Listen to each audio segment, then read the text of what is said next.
웨스민스터 대요리문답 33문 소개합니다. 33문은 은혜 언약은 항상 동일한 방식으로 시행되었는가? 답. 은혜 언약은 항상 동일한 방식으로 시행되지 않았다. 즉 구약과 신약과 다르게 시행되었다. 자, 계속해서 30년 이후에 은혜 언약에 대한 우리 장로교적 웨스민스터 입장이 무엇인지에 대해서 계속해서 은혜 언약의 정의 또 은혜 언약의 그러한 성격 또 이렇게 또 은혜 언약의 또 이런 집행 방식 이런 부분들을 계속해서 확대해 가면서 은혜 언약의 중요한 이런 입장들을 소개해 가고 있습니다. 이제 은혜 언약은 구약과 신약이라고 하는 이러한 그 신구약 속에서 집행이 되다 보니까 과연 그러면 구약에서는 이 은혜 언약이 어떤 식으로 이렇게 집행되고 신약에서는 어떤 식으로 집행되었는가 이 부분과 관련해서 많은 또 해석들이 있었고 또 앞서서 서론에서 소개드린 것처럼 일곱 여덟 개의 다양한 분파들이 결국 이 은혜 언약이 구약과 신약 속에서 어떻게 또 집행되고 또 행사되어져 가느냐에 따라 수많은 다양한 해석들을 내놓게 되었습니다. 더더욱 우리가 이 은혜 언약의 이 집행 방식과 관련해서 이제 많은 논쟁들 중에 대략 이것을 크게 한 네 가지 정도로 이렇게 논쟁사 속에서 이렇게 정리되는 것을 보게 됩니다. 자, 우리 웨스민스터 신앙 고백에는 구약과 신약이 은혜 언약이 동일한 방식으로 이렇게 시행되었느냐라고 물을 때 다르게 시행되었습니다라고 이렇게 정의를 내립니다. 그러니까 구약과 신약은 은혜 언약이 다른 형태의 방식으로 이렇게 시행되었다라고 하는 이런 아주 중요한 정의를 내리는데요. 자, 그러면 이제 다른 정의들은 어떤 게 있는가? 자, 첫 번째 우리가 유대파 전통적인 그런 바리새인들을 중심으로 한 유대주의의 이러한 해석을 보게 되면요. 이들은 구약이나 신약이나 하나의 언약밖에 없다라고 이렇게 얘기를 합니다. 그리고 하나의 언약과 하나의 언약의 집행의 이러한 그 형태를 주장을 합니다. 그러니까 이들은 구약의 모세의 그런 율법이 이스라엘 백성들에게만 주어진 거고 그들이 혈통적으로 국가적으로 그 율법을 자기들만 받았기 때문에 자기들만 선민이고 결국 자기들의 그러한 그 율법에 이러한 그 순종에 복종하고 참여하는 자만이 하나님의 백성이 된다라고 하는 이러한 형태를 주장합니다. 그래서 이들은 율법 그 자체를 은혜 언약처럼 이렇게 취급하면서 자기들에게 주어진 그 율법만이 결국 지금까지 지속된다. 이렇게 해서 신약을 무시하면서 신약의 그리스도의 이러한 십자가의 이러한 역사와 사역들을 전부 다 부정하는 것이죠. 오로지 율법 그것만이 유일한 언약이고 그것만이 또 지금까지 시행되고 있다라고 하는 하나의 언약 체계를 강조합니다. 자, 여기에 비해서 우리 개혁파는 신약과 구약의 은혜 언약은 하나다라고 이렇게 표현합니다. 어, 그러나 그 은혜 언약이 구약에서는 제사법 이런 의식법의 짐승 제사를 통해서 의식의 이러한 형태로 집행되었기 때문에 구약은 제사법 형태로 신약은 이제 예수님이 오셔서 그 모든 제사법들을 중단시키고 이제 세례와 성찬과 관련된 좀 더 간략한 형태로 그 은혜 언약이 이렇게 집행되는 것입니다. 그래서 구약과 신약의 은혜 언약은 하나인 거예요. 오직 예수 그리스도를 통해서 우리가 하나님을 믿게 되고 믿음으로 구원받는다라고 하는 하나님의 자녀의 백성이 된다라고 하는 바로 이 은혜 언약의 핵심 본질은 구약도 믿음으로 구원받고 이신칭이고 신약도 믿음으로 구원받고 이신칭입니다. 그렇기 때문에 이런 모든 부분들이 동일한 것입니다.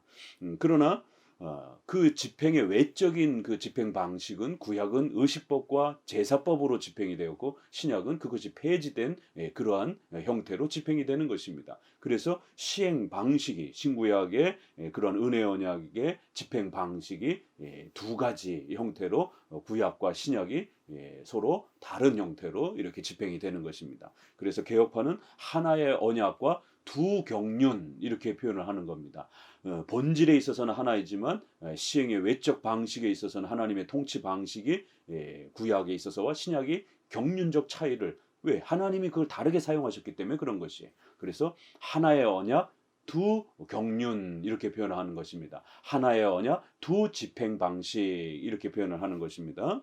자, 그런데 이제 요 은혜 언약을 이렇게 앞서서도 소개했지만 개혁파와 장로교회와 좀 더 다르게 강조하는 그러한 제세례파 신구약을 이렇게 극단적으로 분리시키면서 은혜 언약만 강조하는 구약의 율법은 결국 복음에 부딪힌다라고 율법과 복음을 대립 형태로 보면서 율법은 더 이상 존재할 필요가 없고 오직 복음 중심의 은혜 언약 중심으로만 남아있다라고 이렇게 구약과 신약을 대립시키면서 구약은 율법으로 구원받고 신약은 은혜 언약으로 구원받는다라고 하는 신구약의 아주 단절성을 강하게 이렇게 주장한 이러한 제세례파의 이러한 그 언약적 이해. 결국 이러한 신약 중심의 은혜 언약만 강조하는 이런 형태들은 결국 17세기에 와서 회중파에게 영향을 끼쳤고 그 회중파의 이러한 그 가장 대표적인 사람이 코케이우스가 바로 이 신구약의 차이성을 지나치게 강조하면서 결국 제세례파와 같은 신구약의 단절된 형태의 은혜 언약 개념을 강조하면서 복음을 강조하고 신약의 은혜 언약만 강조하는 이런 형태를 취하게 됩니다.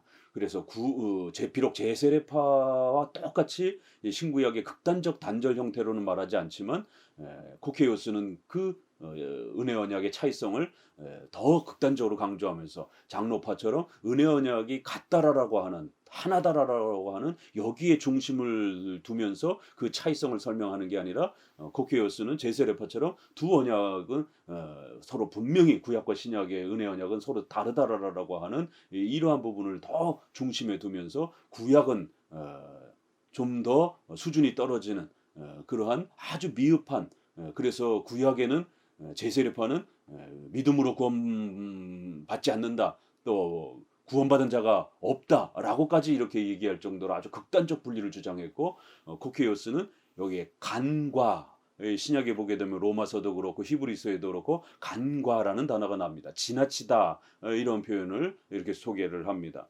또 이 결국 코케이오스가 이 히브리서 11장에 이 구약의 많은 인물들을 소개하면서 결국 그들이 구약의 많은 선조들이 증거는 받았지만 결국 약속을 받지 못했다. 이렇게 표현을 하는 표현이 있습니다. 그래서 오늘 우리에게 있어서 결국 더 좋은 언약이 성취되었다라고 하는 이런 신구약의 그 특성을 설명하는 이 히브리서의 이 11장 말씀을 결국 극단적으로 문자적으로 그 차이성을 강조하는 구절로 이렇게 지나치게 확대 해석을 해서 결국 구약은 증거 형태로 간과 형태로 이렇게 아주 미흡한 형태로 비록 구원이 존재하긴 하지만 거의 구원을 못 받는 지나침 간과의 형태로 이렇게 집행하신 거고 신약에서만이 은혜 언약이 본질적으로 성취되었다. 신약에만이 히브리서 11장 마지막 절에 있는 것처럼 약속은 오직 신약에만 주어져 있는 것이다 라고 이렇게 코케우스가 강하게 신구약의 차이를 부르짖으면서 결국 이것이 존 오웬에게까지 영향을 끼쳤고 결국 존 오웬의 이러한 은혜 언약은 후에 침례교 사람들이 자기들의 그러한 그 언약론을 펼치는데 아주 중요한 근거로 이렇게 가져가게 됩니다. 그래서 결국 은혜 언약의 이러한 형태가 한 경륜, 하나의 언약과 하나의 경륜 이런 표현. 그리고 신약과 구약은 구약 그다음에 신약의 은혜 언약. 그래서 두 언약을 이렇게 말하면서 하나의 경륜. 그래서 율법을 빼게 되면 하나의 언약이 하나의 경륜 이렇게 말하는 것입니다. 우리 개혁파는 하나의 본질적인 신구약의 하나의 언약이 두 경륜으로 집행이 되는 거고 이렇게 은혜 언약만 보게 되면 또 회중파는 하나의 언약, 하나의 경륜 이렇게 주장을 합니다.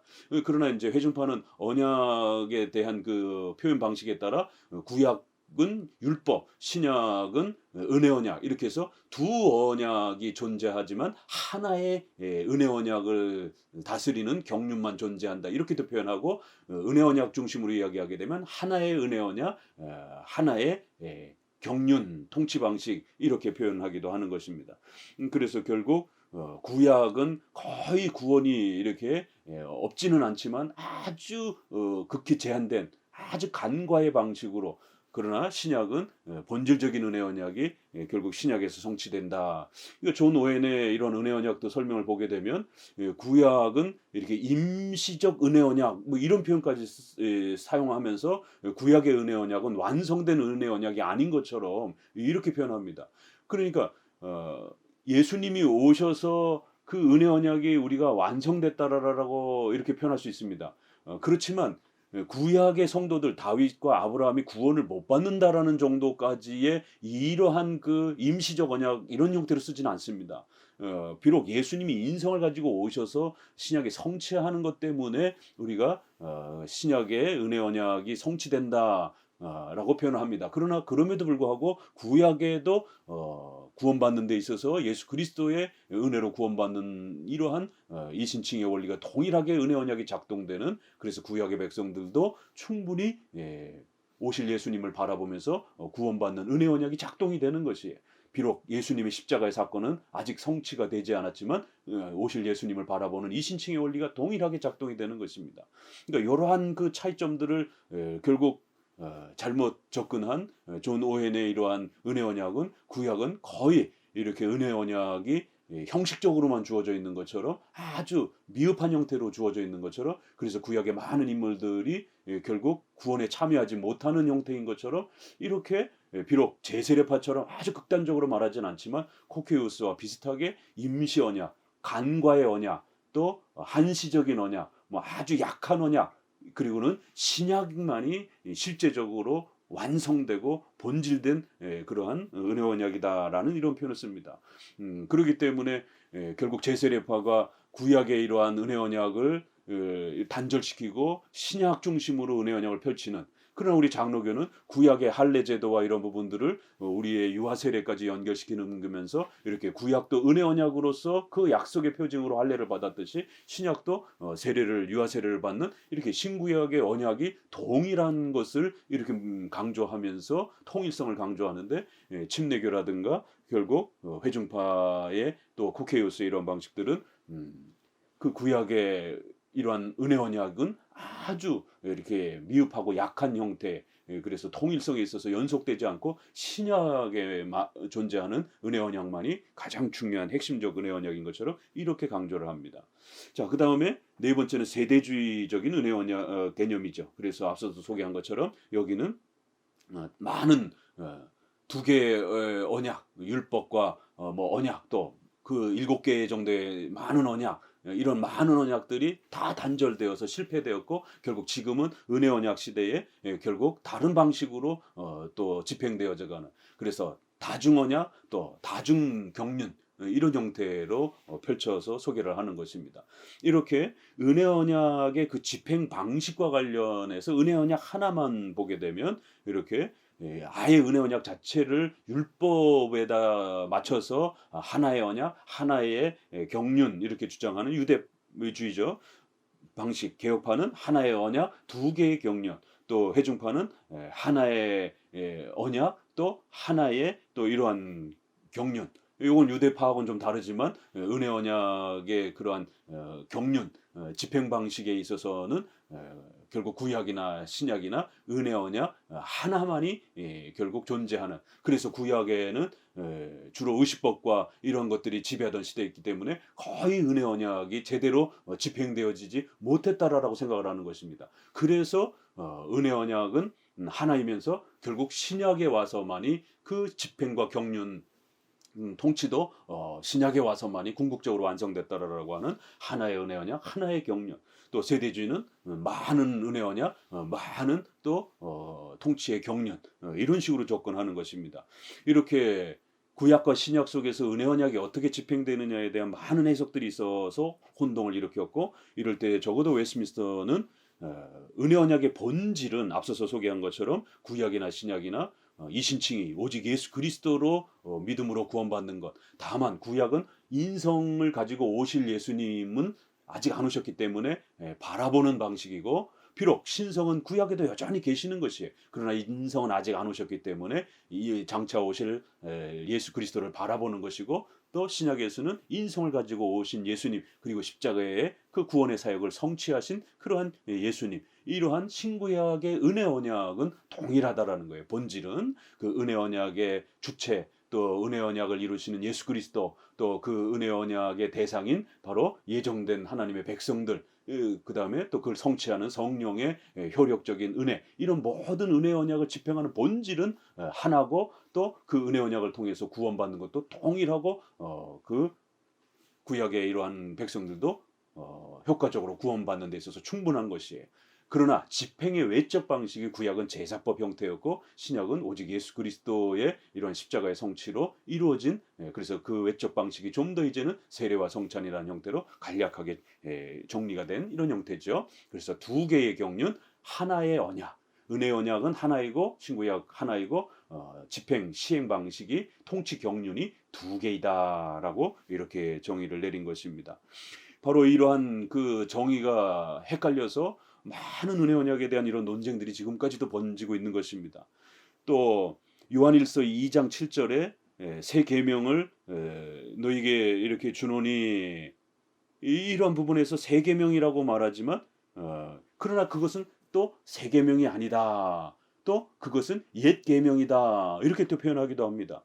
요한일서에서는 아니 분명히 이렇게 새 계명을 준다라고 얘기를 하는데, 또 그러나 그 너에게 줄 새 계명은 옛 계명에 이미 벌써 주어져 있었던 것이다, 이렇게 말을 하는 거예요. 아주 굉장히 좀 역설적으로 말을 하는 것이죠. 너희에게 새 계명을 주는데 그 새 계명은 이제 막 등장한 새 계명이 아니라 이미 벌써 옛 계명, 옛부터 존재했던 옛 계명이다. 그러나 그것은 너희에게 집행되어질 때 새 계명이다. 또 이렇게, 그래서 새 계명이면서도 옛 계명이다, 이렇게 표현을 하기도 하는 것입니다. 그러니까 많은 사람들이 고린도후서 3장 6절에서 9절의 이 근거 구절로 잡은 이제 이 구절에도 보게 되면, 율법의 조문으로 할 것이 아니요 의문으로 할 것이 아니요 영의 새로운 것으로 할 것이다라고 하는 이 고린도후서의 이 말씀을 결국 오늘날 세대주의자들이라든가 결국 이런 경건주의자들이라든가 이런 회중파 계열이 극단적으로 이걸 해석하면서 결국 구약은 은혜 언약이 없는 것처럼, 또 구약은 은혜 언약이 아주 미흡하고 간거하고 아주 임시적인 것처럼, 아주 제한된 것처럼, 구원의 효력에 있어서 아주 부족한 것처럼, 결국 이런 식으로 율법의 이러한 어떤 성격을 공격하면서 결국 구약을 등한시하고 율법을 등한시하게 되는, 율법의 우리의 정죄, 그러한 기능이 없어진 것이지 율법 전체의 본질이 없어진 건 아닙니다. 예수님이 마태복음 5장에서도 있는 것처럼 율법의 1.1핵이라도 그렇게 공격하거나 또 이렇게 그걸 제하거나 없애는 사람은 하나님 앞에 엄중한 책망을 받는다라고. 왜냐하면 예수님은 그 율법을 없애려고 오신 것이 아니라 완성하고 성취하러 오셨다라고 하는 이런 말씀을 남기는 것이에요. 그래서 율법의 정죄에서는 우리가 이제 벗어났기 때문에 더 이상 율법의 그런 율법의 조문, 의문을 율법의 정죄 기능을 그렇게 말하는 것이에요. 그러나 성화의 규범으로서 율법은 여전히 또 하나님의 뜻을 우리에게 가르쳐주는 소중한 규범입니다.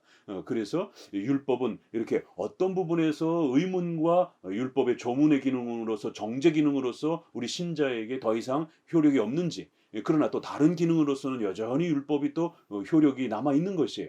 그렇게 이 율법에 대한 이해를 잘못하게 되면 결국 복음과 대립 관계로 놓게 되고, 결국 율법 폐기주의, 무율법주의로 결국 치닫게 됩니다. 그렇게 되면 결국 은혜 언약도 망가지게 됩니다.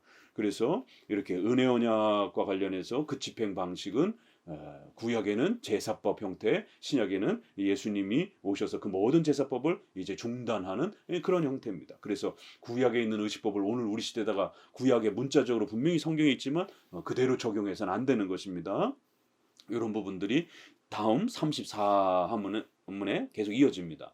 은혜 언약은 구약에서 어떻게 시행되었는가? 자, 그럼 이제 구체적으로 구약에서 그러면은 이 제사법, 의식법 형태로 어떻게 은혜 언약이 시행되었는가에 대한 부분을 보자라는 것이에요.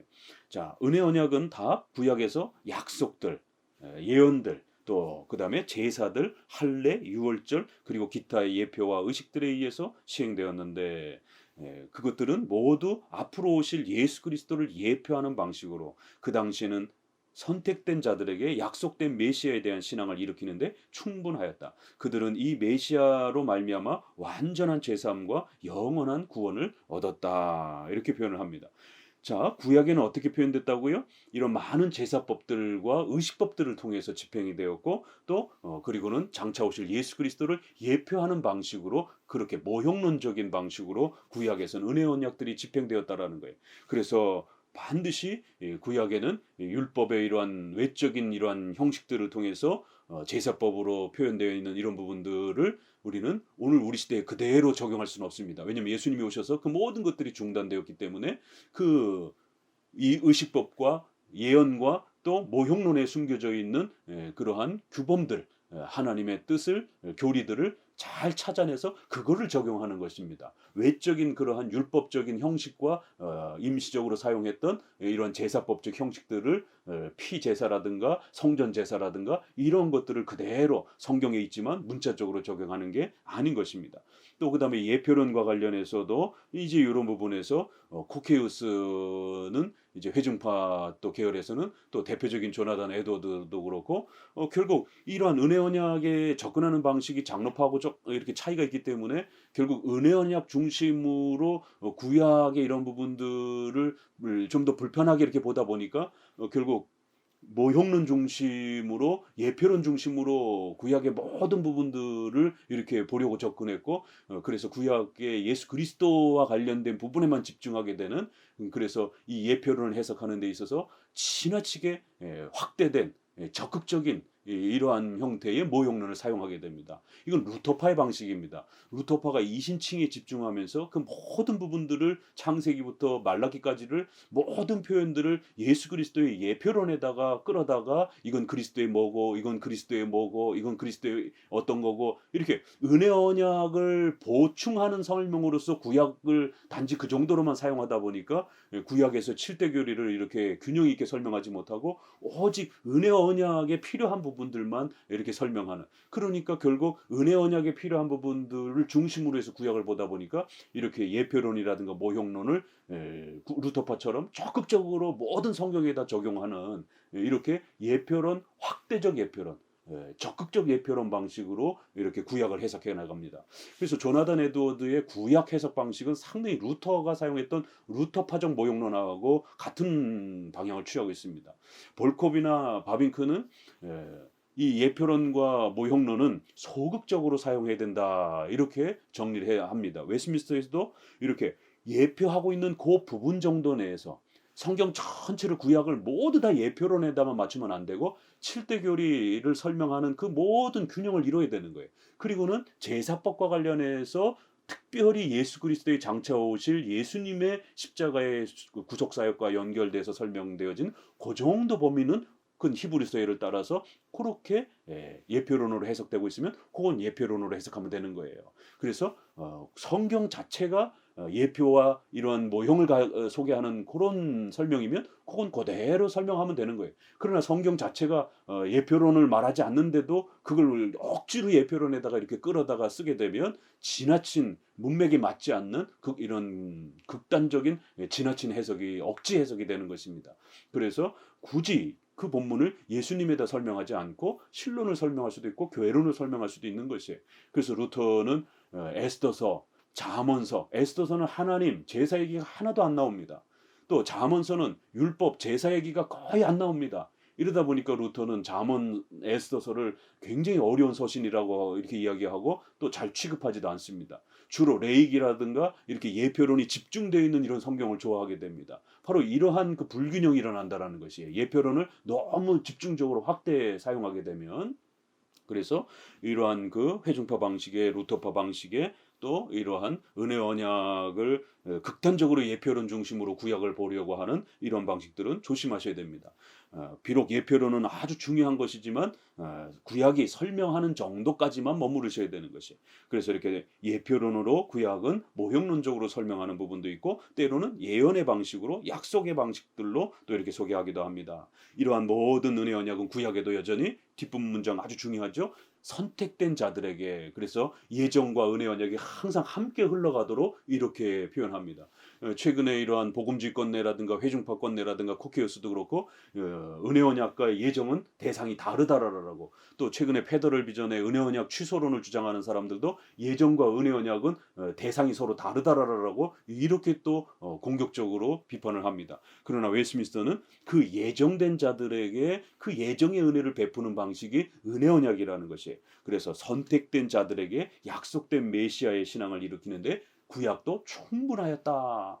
구약도 이신칭이 믿음으로 구원받는 것이다. 충분하다라는 단어를 쓰는 겁니다. 왜요? 벌써 이때부터도 구약은 충분하지 않은 것처럼, 간과하는 것처럼, 구약의 은혜 언약이 아주 미흡한 것처럼, 부족한 것처럼, 임시적인 것처럼 이렇게 접근하는 해석들이 있었기 때문에 웨스민스터는 그걸 막은 겁니다. 아니요, 구약도 은혜 언약은 하나이기 때문에 비록 외적인 집행 방식은 다를지라도 그들이 구원받는 데 있어서 충분합니다. 그들은 이 메시아로 말미암아 완전한 제사함과 영원한 구원을 얻었습니다. 여기에 충분하다라는 단어, 그 다음에 완전하다라는 두 단어를 벌써 두 번이나 이렇게 강조하면서 구약의 은혜 언약의 집행이 미흡하다든가 간과한다든가 임시적이라든가 한시적이라든가 이런 표현을 쓰면 안 되는 것입니다. 그래야 결국 17세기 때에 이 유아셀의 논쟁이 벌어질 때에 침례교회의 많은 유명한 학자들이 결국 존 오웬을 근거로 해서 존 오웬의 은혜 언약을 근거로 해서 봐라, 존 오웬도 구약에는 은혜 언약이 이렇게 부족하게 불충분하게 또 임시적으로 한시적으로 이렇게 아주 제한되게 집행되었다라고 이렇게 말하지 않느냐.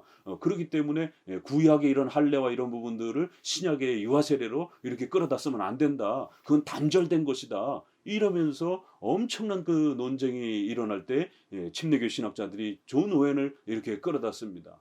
그래서 이제 회중파 사람들은 그거는 침례교가 잘못 해석한 것이다라고 변증할 수도 있지만, 그러나 17세기에 수많은 침례교 학자들이 그럼 다 바보가 아닌 이상에 존 오웬의 이러한 은혜 언약에 의존하고 결국 장로교도들과 싸울 때에 결국 존 오웬의 이러한 은혜 언약을 자기들의 신학적 근거의 토대에 맞춰서 그렇게 논쟁한 거는 그들이 바보가 아니라 존 오웬의 그런 은혜 언약의 그 문장과 개념이 굉장히 애매한 것이에요.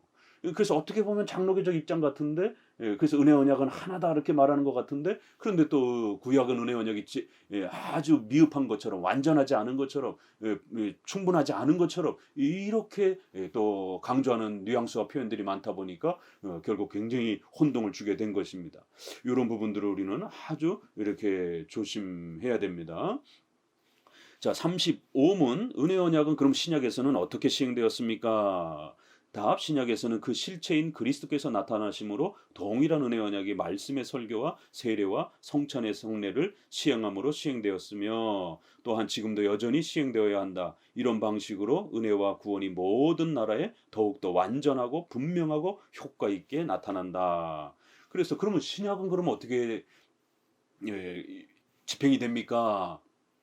그럴 때 그 실체인 그리스도께서 나타나셨다 이렇게 표현합니다. 그리고 동일한 은혜 언약이, 보세요, 동일한 은혜 언약 이런 표현을 씁니다. 바로 구약에도 은혜 언약이 구원받는 데 있어서 충분하고 완전하였다라는 것이에요. 다만 그 실체이신 인성의 실체는 아직 구약에는 존재하지 않은 것이, 신성의 실체는 구약에도 여전히 존재하셨죠. 그러나 인성의 실체가 구약에는 아직 오시지 않으셨기 때문에 그 인성의 실체가 계시느냐 안 계시느냐의 그런 부분에 있어서는 분명히 차이가 있는 것이죠. 그리고 또 구약에는 외적인 많은 그런 모형적인 형태로, 의식적인 형태로 가르쳤기 때문에 좀 더 불분명한 그러한 부분들이 이렇게 예수님의 십자가의 피 흘리심과 죽으심의 그 인성의 실체의 명확성에 있어서는 신약보다는 차이가 분명히 있는 것이에요. 그래서 우리가 신구약의 차이성을 너무 무시해도 문제가 되고, 또 너무 신구약의 차이가 또 이렇게 극단적으로 대립이 되는 것처럼 이렇게 말해도 문제가 되는 겁니다. 그래서 신구약의 차이를 너무 극단적으로 차이가 난다라게 되면 구약을 폐기하는 구약 폐기주의, 무율법주의에 빠지게 되고요. 또 신구약이 전혀 차이가 없는 것처럼 이렇게 또 강조를 하게 되면 또 구약의 율법의 이런 형태로 신약도 여전히 존재하는 것처럼 이렇게 되면 율법주의 형태가 되는 것입니다. 그래서 항상 이 신구약의 통일성을 어떻게 강조해야 되는지, 또 신구약의 차이성을 어떻게 또 강조해야 되고 또 균형을 이루어야 되는지, 그래서 신구약의 통일성과 차이성을 은혜 언약에 있어서 본질은 하나이고 그 경륜 방식에 있어서 차이성을 어떻게 균형 있게 말하는가가 이게 장로교회의 아주 중요한 원리인 것입니다. 그래서 동일한 은혜 언약의 본질은 동일한 것이, 그러나 그 시행 방식에 있어서 인성의 실체이신 그리스도께서 신약에는 분명하게 드러나셨기 때문에 그 신약에 와서는 말씀의 설교, 세례와 성찬과 같은 아주 간단한 그런 의식 형태로 그렇게 이제는 예배드릴 수 있도록 신앙생활할 수 있도록 그렇게 구성이 된 겁니다. 그래야 이제 지금도 여전히 이제는 또 다른 방식의 세 번째 시행 방식이 있는 건 아니고 이제 이 신약의 방식이 계속 이어지는 겁니다. 그리고 이런 방식으로 은혜와 구원이 모든 나라에 이제 완전하고 분명하고 효과 있게, 그래서 신약만 효과가 있는 게 아니라 바로 예수님이 직접 십자가에 죽으시는 그런 방식으로서는 더욱 분명한 것이에요. 그러나 구원 얻는 데 있어서는 구약도 여전히 그 효력은 동일한 것입니다. 그러나 그것이 외적으로 드러나는 방식에 있어서의 그 분명함과 또 하나님께서 구약과 시간의 역사 속에서 구약에서 예수님이 죽으신 게 아니라 신약에서 예수님이 실제로 죽으시는 그 구속의 역사가 성취되는 방식에 있어서는 신약이 좀 더 그렇게 명료하고 완전하면서도 또 그렇게 구약의 예언이 신약에서 실제로 성취가 되는 그런 정도의 뛰어남은 신약이 훨씬 더 뛰어나고 또 신약이 실제로 완성이 되는 것입니다. 그러나 그 차이를 이야기한다라고 해서 구약의 구원이 없는 것처럼, 구약의 은혜 언약이 부족한 것처럼 이렇게 표현하는 건 아니라는 겁니다. 그래서 히브리서 11장 그 39절 40절에서 증거는 받았지만 약속은 구약 백성들이 못 받았다. 그리고 더 좋은 것, 온전한 것, 이 차이성을 표현할 때에 본질, 동일한 은혜 언약을 무시하고 깨트리면서까지의 결국 더 좋은 것, 온전함의 그런 개념이 아니라 하나님이 구약엔 약속하는 방식으로, 신약에는 그 실제로 예수님이 죽으시고 성취하는 방식으로, 또 예수님의 인성이 구약에는 예표론으로, 신약에는 성취되는 방식으로, 그러한 완성과 분명함에 있어서의 그러한 부분에 있어서 신약이 이렇게 더 좋은 형태로, 더 풍성한 형태로, 더 명료한 형태로, 더 완성되고 성취된 형태로 그렇게 드러나는 것입니다. 그런 정도의 우수함을, 신약을 우수하다라고 이렇게 얘기를 하는 것이지, 동일한 은혜 언약을 망가뜨리면서까지 그렇게 신약만 우수하다 이렇게 표현하게 되면 신구약의 이러한 균형이 깨져버리고 결국 율법과 복음의 균형이 깨져버리고 결국에는 은혜 언약도 깨져버리게 되는 이런 위험성이 있는 것입니다. 결국 오늘 우리 시대의 이 언약, 은혜 언약론을 어떻게 이해하느냐에 따라 이렇게 많은 논쟁들이 있을 때에 우리 장로교는 한 언약의, 동일한 은혜 언약의 두 경륜, 그래서 구약은 좀 더 예표론과 제사법 중심으로서 이렇게 진행되었기 때문에 구약을 읽으실 때는 그 본질인 예수 그리스도와 또 교리의 도덕적 영원한 그런 규범으로서의 교리들을 잘 찾아내서 그것을 보편적으로 적용하는 것이지, 구약의 외적인 율법적인 그런 형식들을, 제사의식들을 오늘 우리에 적용하는 건 아닙니다. 또 신약은 그 모든 부분들이 중단된 게 분명하게 이렇게 소개되기 때문에 신약에는 좀 더 우리가 그런 교리적 규범들을 그대로 이렇게 적용해낼 수 있는 또 그런 편리함들이 있는 것이, 그래서 히브리서 9장 10절에서는 바로 이런 것들을 개혁할 때까지 맡겨둔 것이다. 그래서 구약의 이러한 경륜들은 모형과 그림자여 이제 신약에 예수님이 오셔서 완성하실 때까지, 개혁할 때까지만 맡겨둔 것이다 라고 해서 이렇게 제사법과 의식법은 제한된 이러한 사용의 목적이 있었고, 이제는 영원히 지속되는, 지금도 여전히 이제 앞으로 시행되어져야 되는 신약적 이러한 외적인 경륜과 시행 방식, 이런 부분들이 이렇게 구별이 되는 것입니다. 은혜 언약의 개념을 꼭 잘 정립해 두시기를 바랍니다. 감사합니다.